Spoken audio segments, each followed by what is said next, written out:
इस कार्यक्रम को जॉय स्माइल मिनिस्ट्रीज के मित्रों और भागीदारों द्वारा संभव बनाया गया है।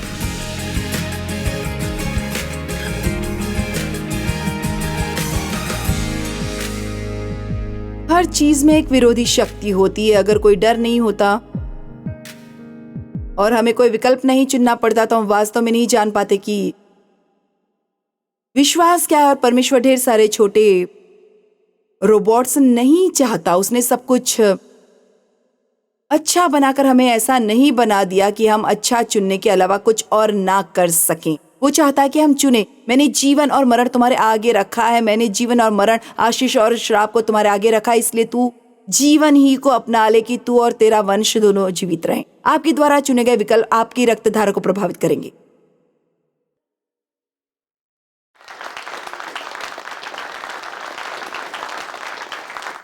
वहां अच्छाई है और वहां बुराई है। अगर दुनिया में कोई बुराई नहीं होती तो हम अच्छाई भी नहीं जान पाते। हमें यह भी नहीं पता होता कि वो क्या था। यदि अंधकार न होता तो हमें प्रकाश का पता न होता। अगर नफरत न होती तो प्रेम को नहीं समझते। हम तनाव के बिना आनंद को नहीं जान पाते। हम कठोरता के बिना दयालुता नहीं जान पाते। हम नहीं जान पाते कि शोर के बिना शांति क्या है, और भी बहुत कुछ। लेकिन चुनाव जिम्मेदारी के समान है। और कभी कभी हम अपने जीवन में होने वाली अच्छी चीजों के लिए जिम्मेदारी लेना पसंद करते हैं, लेकिन तब जब कुछ गलत होता है तो ये मेरी गलती नहीं है, यह हमेशा किसी और की गलती होती है। ये मेरे लिए एक डरावना वचन है, रोमियो 14:23, जो कुछ विश्वास से नहीं वो पाप है। अब वो उनके द्वारा मूर्तियों को चढ़ाया गया मांस खाने के बारे में बात कर रहा है, लेकिन यहाँ एक सिद्धांत है जिसे हम मिस नहीं करना चाहते। वो कहता है भले ही इसे खाना आपके लिए गलत नहीं है, लेकिन अगर आप इसे खाते हैं और सोचते हैं कि यह गलत है तो यह आपके लिए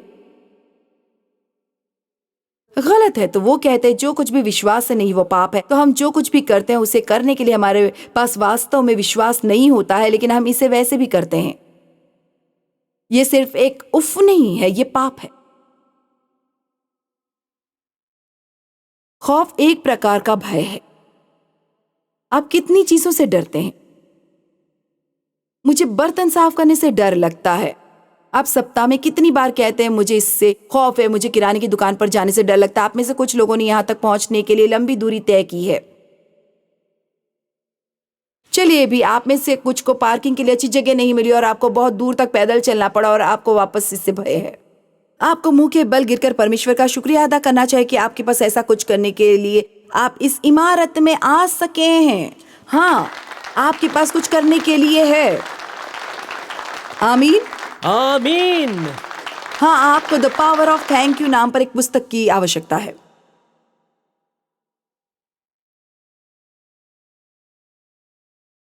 यदि आप सोचते हैं कि मैं आपके प्रति कठोर हूं तो मैं स्वयं के प्रति उतना ही कठोर हूं। भय और पछतावा वे दोनों बेकार हैं, क्योंकि वे नहीं हैं, वे अभी इस वक्त नहीं हैं। हमें उन चीजों पर पछतावा है जो हमने अतीत में की और जिनके बारे में हम कुछ नहीं कर सकते, और हम भविष्य में उन चीजों से डरते हैं। तो उनसे क्यों डरे? जब आप चीजों से डरते हैं तो शैतान को अच्छा लगता है।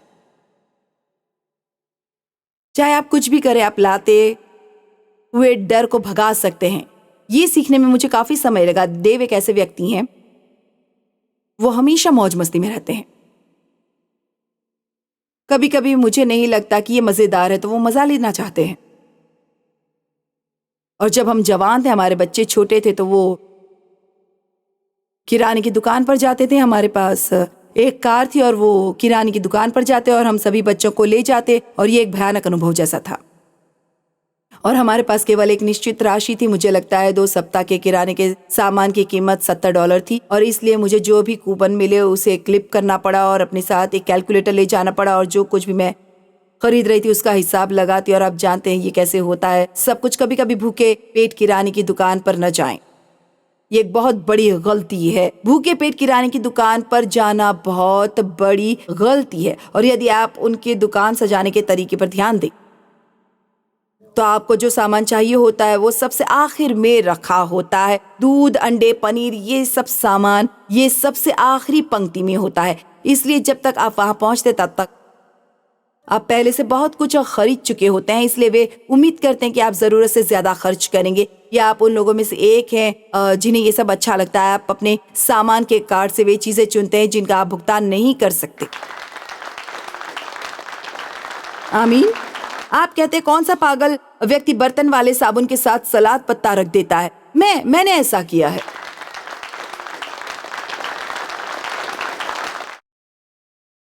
लेकिन अगर डेव स्टोर पर जाते तो डेव मजा लेते हैं और वो 6 फुट 4 इंच के हैं और इसलिए वो सब देख सकते जो मैं नहीं देख सकती।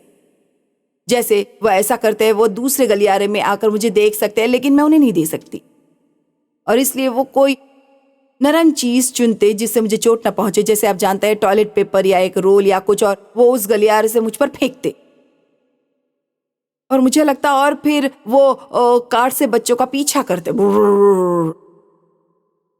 और मैं गुस्से में पागल हो जाती। मेरा मतलब है उस बिंदु तक जहां मुझे लगा कि मैं फटने वाली, और जैसे मेरा कैलकुलेटर उठाया, मेरे कूपन लिए और मुझे ऐसा लग रहा था मेरा किराने का सामान भरने की कोशिश बेकार हो रही है। कैसे भुगतान करूंगी? उन्हें कार में बिठाऊं, उन्हें घर पहुंचाऊं और उन्हें दूर कर दूं। उन्होंने कहा मैं बस थोड़ी सी मौज मस्ती करने की कोशिश कर रहा हूं। अब जाहिर है कोई भी उस जैसा बनकर हद से आगे बढ़ सकता है, लेकिन ये बिल्कुल सच है। ऐसी बहुत सी चीजें हैं जिनसे हम डरते हैं, जिनका हम मजा ले सकते हैं। चलिए भी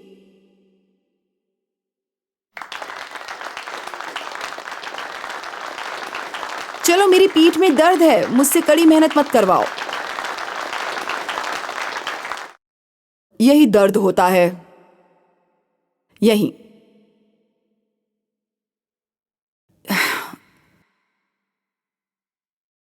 जो कुछ विश्वास से नहीं वो पाप है। ठीक है, अब मुझे यहोशू 1:9 पसंद है। मैं हर वचन नहीं पढ़ूंगी, लेकिन ये कहता है मूसा के मृत्यु के बाद यहोवा ने उसके सेवक यहोशू से कहा, जो मूसा का सहयोगी था। और मुझे ये तथ्य पसंद है कि यहोशू ने वर्षों तक मूसा की सेवा करने के अलावा कुछ नहीं किया। तब वही वो व्यक्ति था जिसे मूसा का स्थान लेना था। आप कहेंगे ठीक है, मैं सिर्फ एक नौकर हूं। खैर, यीशु ने कहा सबसे महान वही है जो सभी का सेवक है।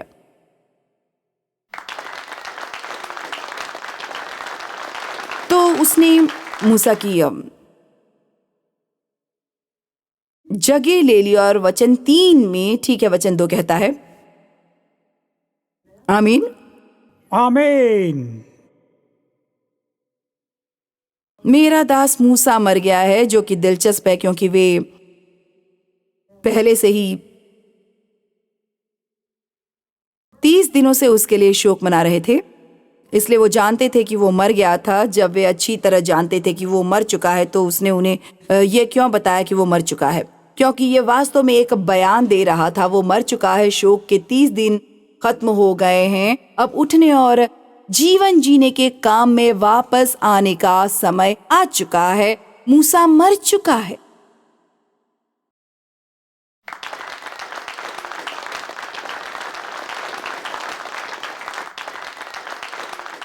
अब काम पर वापस लौटने का समय है।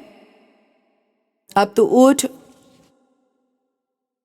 कमर बांध और इस सारी प्रजा समेत यर्दन पार होकर उस देश को जा जिसे मैं उनको अर्थात इजराइलियों को देता हूं। और फिर ये कहता है, और मुझे ये अनुवाद सबसे अच्छा लगता है, मैं इसे उसमें से पढ़ने जा रही हूं जो मुझे पसंद है।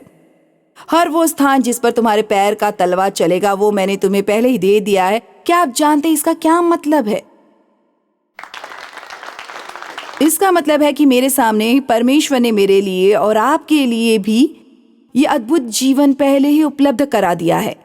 आपके लिए ये एक अद्भुत जीवन है,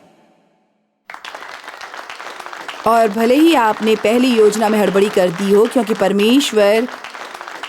परमेश्वर है, वो दूसरी योजना को बेहतर बना सकता है। आप कहेंगे, ओ मैंने पहले ही अपना जीवन खराब कर लिया है। नहीं, परमेश्वर तो परमेश्वर है, वो जो चाहे कर सकता है। लेकिन वो कहता है जिस स्थान पर तुम पाँव धरोगे वो सब मैं तुम्हें दे देता हूं। परमेश्वर ने इसे पहले ही दे दिया है, लेकिन हमें इसे लेना होगा। क्या आप समझ रहे हैं? परमेश्वर ने इसे पहले ही दे दिया है, लेकिन आपको इसे लेना होगा।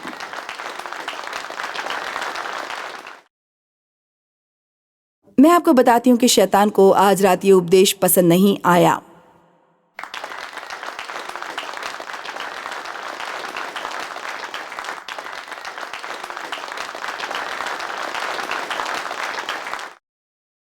वचन 5, तेरे जीवन भर कोई तेरे सामने ठहर न सकेगा। जैसे मैं मूसा के संग रहा, वैसे ही तेरे संग भी रहूंगा, और न तो मैं तुझे धोखा दूंगा और न तुझको छोड़ूंगा।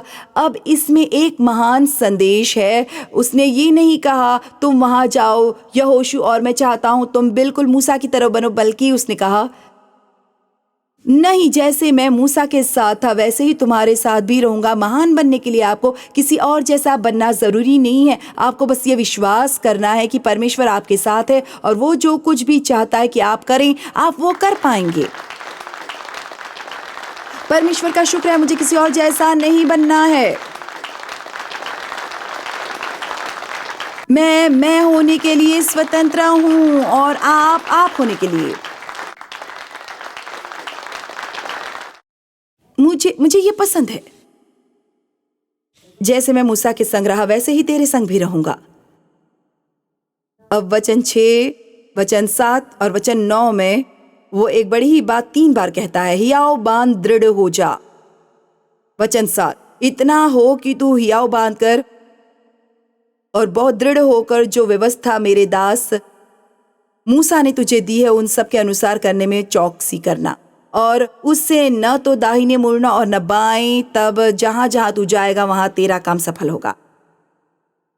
एक महान जीवन जीने की कुंजी बहुत सरल है, परमेश्वर की आज्ञा माने। आप जानते हैं, मसीह धर्म के बारे में कुछ भी कठिन नहीं है। ये बहुत सरल है।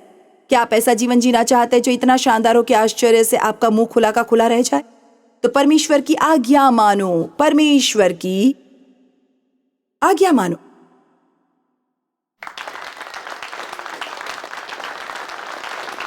वही करें जो वो आपसे कहें, चाहे आपको ये पसंद हो या नहीं, चाहे आपको अच्छा महसूस हो या नहीं, चाहे आप इससे सहमत हो या नहीं। एक नया रवैया अपनाएं।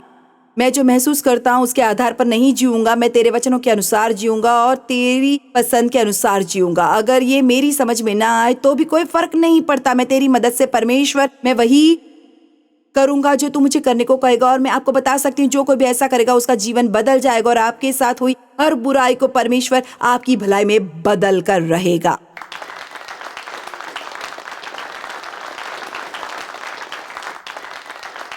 क्या मैं किसी पर दबाव बना रही हूं? मेरा मतलब है जैसे कि आप इसे समझ रहे हैं।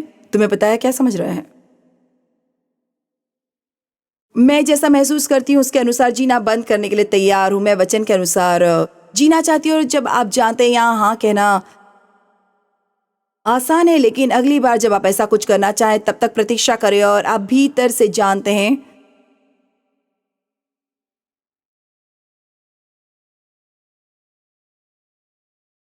परमेश्वर आपको ऐसा करने से मना कर रहे हैं। हर कोई उस फिल्म को देखने जा रहा है जिसे आप जानते कि आपको देखने नहीं जाना चाहिए, लेकिन आप नहीं चाहते कि वो सोचे कि आप यीशु के सन की। आप सोचना नहीं चाहते, आप नहीं चाहते कि वे सोचे। आप इसकी परवाह क्यों करते हैं कि लोग क्या सोचते हैं? कम से कम अगर वे आपके बारे में सोच रहे हैं तो वे किसी और को अकेला छोड़ रहे हैं।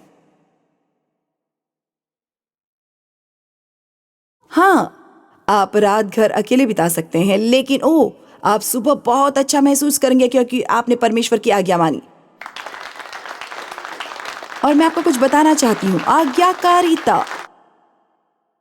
आज्ञाकारिता जीवन की छोटी छोटी चीजों से सीखी जाती है, जीवन की छोटी छोटी बातें। और आप मुझसे मेरी सभी कहानियां सुनते हैं जिन पर आप हंसते हैं और आपको लगता है कि वे हास्यास्पद है, लेकिन ईमानदारी से कहूं तो मैंने वहीं से सीखा। यदि आप बाइबल कॉलेज जाने का खर्च नहीं उठा सकते या ये आपके लिए सही चीज नहीं है तो आपको कहीं जाने की जरूरत नहीं है। यदि यह है तो जाओ, लेकिन यदि ऐसा नहीं है तो आप पवित्र आत्मा के स्कूल में जा सकते हैं जहां आप कहीं भी हों। आपको बस आज रात प्रभु से कहना है, मैं पवित्र आत्मा के स्कूल में दाखिला लेना चाहता हूं। मैं आपके स्कूल में दाखिला लेना चाहता हूं। मैं किंडरगार्टन में दाखिला लेना चाहता हूं, अगर वही मेरे लिए सही है, लेकिन मैं आपके स्कूल में दाखिला लेना चाहता हूं और सीखना चाहता हूं कि एक बच्चा मसीही कैसे बने। आमीन। परमेश्वर ने उन्हें अंदर जाने और भूमि पर कब्जा लेने के लिए कहा था, और परमेश्वर चाहता है कि आप उसके वादों पर कब्जा करें। लेकिन यदि आप ध्यान से देखें तो आप जानते हैं कि कब्जा शब्द का क्या अर्थ है। इसका मतलब मौजूदा कब्जेदारों को बेदखल करना। अब बाइबल में यह कहा गया है कि एक छोटा रास्ता था जहां से परमेश्वर उन्हें वादे किए गए देश में ले जा सकते थे, लेकिन उन्हें लंबा कठिन रास्ता चुना क्योंकि वे युद्ध के लिए तैयार नहीं थे। लड़के, अब मैं जो कहने के लिए तैयार हो रही हूं उसमें एक सबक है, और वे इधर उधर बाहर जंगल में घूमते रहे। उन्हें धन्यवाद की सामर्थ्य की आवश्यकता थी क्योंकि उन्होंने जो कुछ किया वो केवल बड़बड़ाना और शिकायत करना था। वे 11 दिन की यात्रा को पूरी करने की कोशिश में 40 वर्षों तक इधर उधर घूमते रहे। और यदि आप पढ़ते हैं, यदि आप इसे देखते हैं, तो जिस भी शहर पर उन्होंने कब्जा किया उन्हें वर्तमान कब्जेदारों से लड़ना और भगाना पड़ा। यरीहो पहला शहर जो उन्होंने लिया, उस पर उन्होंने कब्जा किया, लेकिन उन्हें सबसे पहले उन लोगों को बेदखल करना पड़ा जो इसके कब्जेदार थे। उन्हें युद्ध करना पड़ा। ताज पहनने से 20 साल पहले दाऊद का राजा बनने के लिए अभिषेक किया गया था। इस बीच उसने क्या किया? उसे गोलियत से लड़ना पड़ा। तुम्हें सीखना होगा कि शैतान को कैसे हराया जाए, और आप जानते हैं कि आप ऐसा कैसे करते हैं। डर महसूस करते हुए भी वही करना जिससे आप डरते हैं।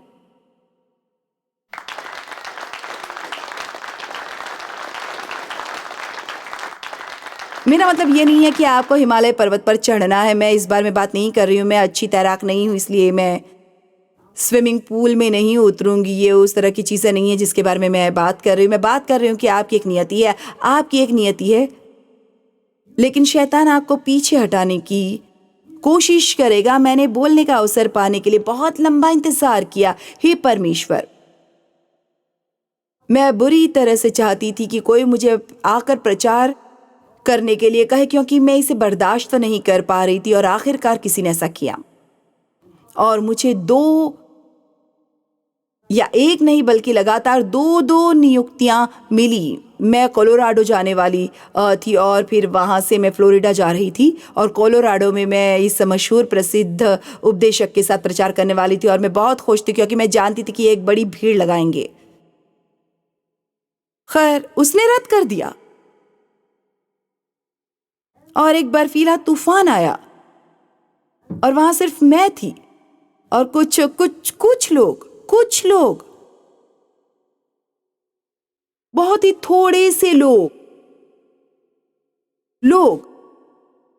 खैर, मैं बहुत हतोत्साहित थी, और मेरा मतलब है शैतान ने मुझसे कहा, तुम्हें क्या लगता है कि तुम किसे मूर्ख बना रही हो? तुम्हें कुछ करने के लिए नहीं बुलाया गया है।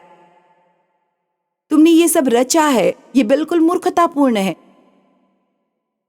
इसलिए मैं जैक्सनविले फ्लोरिडा गई, और इस सम्मेलन में लगभग 900 लोग होंगे। अब मुझे केवल इसलिए आमंत्रित किया गया क्योंकि एक मित्र वक्ता ने अंतिम समय में रद्द कर दिया, और वे हताश थे, इसलिए उन्होंने मुझे बुला लिया। और मैं कोई मुख्य वक्ता नहीं थी, मेरी एक साधारण कार्यशाला थी, और सभी वक्ता आगे की पंक्ति में बैठ गए, और वहाँ रेवरेंट वगैरह और बिशप वगैरह और भविष्य वक्ता वगैरह और फेंटन से, और जॉयस थी फेंटन से। और मैं पहले से ही उस बड़ी सभा के बारे में महसूस कर रही थी, और उन्होंने कार्यशाला के सभी वक्ताओं से कहा कि वे उठें और अगले दिन अपनी कार्यशाला में जो बात करने वाले हैं वो बताने के लिए लगभग 3 मिनट का समय दे। और मैं इतना डर गई कि जब मैं बोलने के लिए खड़ी हुई और मैंने अपना मुंह खोला, और जब मैंने कुछ कहने की कोशिश की तो बस एक हल्की सी चूं चूं की आवाज निकली, जैसे कि आप जानते, जब आप डरे होते हैं आप सूख जाते हैं। ऐसा महसूस होता है कि आपको बाथरूम जाना है और पसीना आता है, और सब कुछ गुड़ गोबर हो जाता है। और शैतान मेरे कान में चिल्ला रहा था, अगर तुम्हें थोड़ी सी भी समझ हो तो तुम अपना सामान बांध लो और यहाँ से निकल लो और फेंटन वापस चली जाओ और फिर कभी यहाँ मत आना। तुम खुद को क्या समझती हो? उस भविष्यवक्ता को देखो, उसे देखो।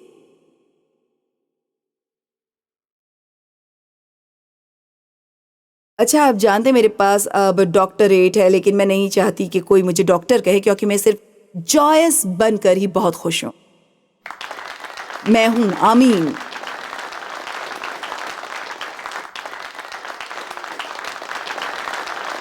क्योंकि एक साधारण पुराने फेंटन की जॉयस भी फला फला भविष्य व्यक्ति की तरह ही अभिषिक्त हो सकती है। और ठीक वही मुझे एक निर्णय लेना था, जो एक नियति बदलने वाला निर्णय था। क्या मुझे अपना मुंह खोलकर फिर से प्रयास करना है, या मैं उस मंच से भाग जाऊं और घर चली जाऊं और फिर कभी अपना सिर दरवाजे से बाहर न निकालूं? खैर, जाहिर है मैंने अपना मुंह फिर से खोला और मैं आज यहां आप सबके सामने हूं और यहां खड़ी हूं। आमीन।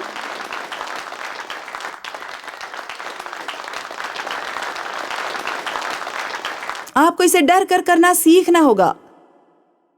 मैं अपनी किताब से एक कहानी बताती हूँ और मैं इसे आपको सुनाऊंगी और फिर मुझे इसे समाप्त करना होगा। एक औरत थी, सच्ची कहानी। वो मूलतः डर के कारण अपने जीवन से चूक गई थी। डर से उसका सब कुछ छीन लिया था। वो रात को बाहर नहीं जाती थी, वो अंधेरे से डरती थी, वो गाड़ी नहीं चलाती थी, वो भीड़ में गाड़ी चलाने से डरती थी, उसे बहुत सारे लोगों के बीच रहना पसंद नहीं था, इसलिए वो अकेले जीवन जीती थी। मेरा मतलब है सब कुछ भय भय भय भय भय था।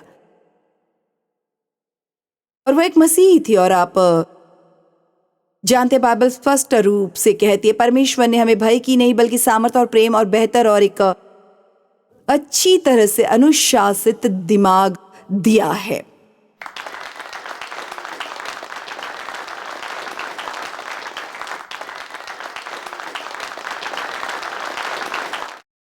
विक शरण मैं तुम्हें हटाती हूं।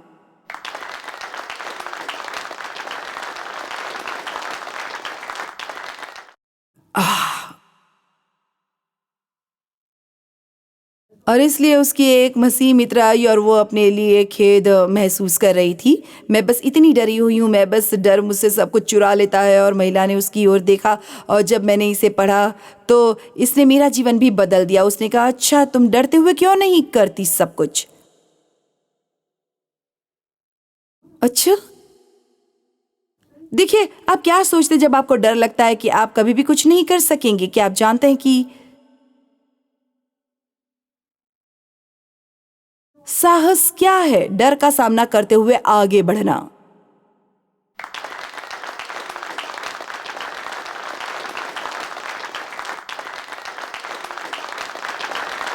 मेरा मतलब है, पिछले सप्ताह एक सम्मेलन में एक लड़का था और पिछली बार जब मैंने उस शहर में एक सम्मेलन किया था तो वो वहां भी था और उसने मुझसे बिल्कुल वही सवाल पूछा।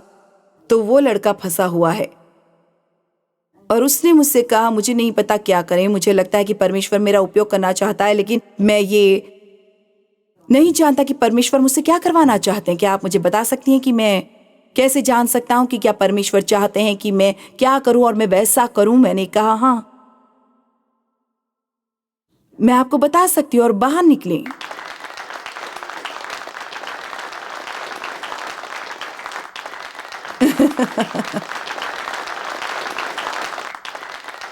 और यदि ये काम नहीं किया तो मतलब आपने गलती की है।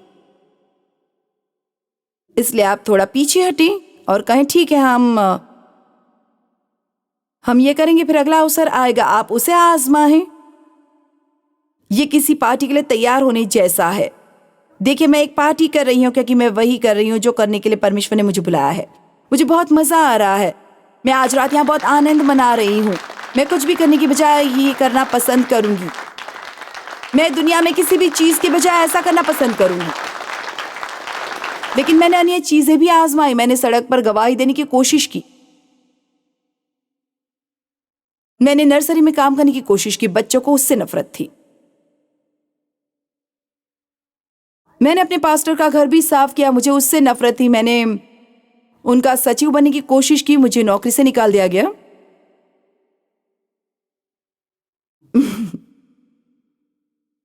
लेकिन तब जब मैंने सिखाया, आह, वो सटीक लगा। आमीन। देखिए, हम गलती करने से बहुत डरते हैं, इतना डरपोक मत बनो। ठीक है, मुझे इसे ऐसे ही कहने दो। यदि आप लगातार गलत होने से डरते रहेंगे तो आप कभी भी सही नहीं होंगे।